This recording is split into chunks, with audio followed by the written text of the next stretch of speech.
एक गांव में चतुर नाम का एक व्यक्ति रहता था। जमींदार के पास मजदूरी करके वह अपने परिवार का पालन पोषण किया करता था। जमींदार के मवेशी खाने के ही एक कोने में वह अपनी पत्नी और बच्चों के साथ रहता था।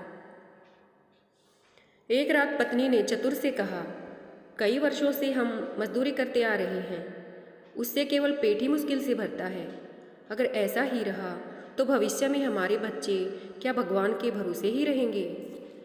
हम तो जीवन भर मजदूरी करते आए, पर बच्चों को तो पढ़ाना लिखाना ही पड़ेगा, तभी तो वे अपना जीवन अच्छी तरह से यापन कर पाएंगे। इस पर चतुर ने कहा, मैं व्यापार करूं तो बहुत सा धन कमा सकता हूं, लेकिन व्यापार करने के लिए पूंजी की आवश्यकता होती है। मेरे पास बुद्धि की कमी नहीं है। अगर मेरे पास पूंजी के रूप में एक आना भी होता तो मैं उससे 1000 बना देता, पर वह एक आना भी मेरे पास कहाँ है? चतुर ने निराशा से कहा। पति पत्नी की ये बातें दीवार के पास खड़ा जमींदार सुन रहा था। उसने सोचा, चलो देखें कि नौकर एक आने से किस तरह व्यापार करता है। उसने वहीं दीवार से एक आना यूं गिरा दिया कि वह सीधा चतुर की झोपड़ी के आगे गिरे। दूसरे दिन चतुर की पत्नी आंगन में झाड़ू लगा रही थी तो उसे वह एक आने का सिक्का दिखाई दिया। उसने वह सिक्का अपने पति को देते हुए कहा, सुनो जी, तुम कह रहे थे ना कि एक आना पूंजी रहे तो मैं उस एक आने से कई हजार रुपए लाभ कमा लूँगा। अब लो ये एक आने में कोई व्यापार करता है? तुम्हारी बहानेबाजी मैं समझ गई। कहते हो कि तुम में बुद्धि की कमी नहीं है। अब लो ये एक आना और दिखाओ तुम्हारी बुद्धि की करामात। चतुर वह एक आना लेकर जमींदार के पास गया और बोला, मालिक, यह एक आने का सिक्का मेरे आंगन में पड़ा था, जरूर यह आपका ही होगा, ले लीजिए, मैं मेहनत की कमाई में विश्वास रखता हूँ। जमींदार ने कहा, यह मेरा नहीं है, तुम्हें मिला है तो तुम इसे अपना ही समझो। चतुर वह सिक्का लेकर शहर चला गया। वहाँ छोटे व्यापारियों को कर्ज देने वाले महाराज थे। एक महाजन के पास जाकर चतुर ने कहा, सेठ जी, यह एक आना ब्याज के रूप में पेशगी लेकर क्या मुझे 1 रुपया उधार देंगे? शाम तक मैं आपका 1 रुपया लौटा दूंगा।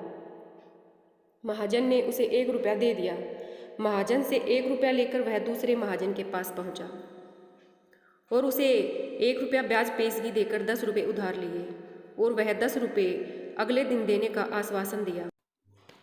तीसरे महाजन ने भी ब्याज के 10 रुपये पहले लेकर चतुर को 100 रुपये कर्ज दे दिया और दस्तावेज लिखवाया। 100 रुपये लेकर चतुर अब एक बड़े महाजन के पास पहुंचा और कहा, यह 100 रुपये ब्याज के रूप में स्वीकार कर लीजिए और मुझे 1000 रुपये उधार दे दीजिए, मैं हफ्ते भर में कर चुका दूंगा। महाजन ने उसका नाम पूछा और उसका काम पूछा और उसके मालिक जमींदार का सारा विवरण जान लिया। कागज बनाकर चतुर को 1000 का कर्ज दे दिया। अब उसके हाथ में 1000 रुपये थे।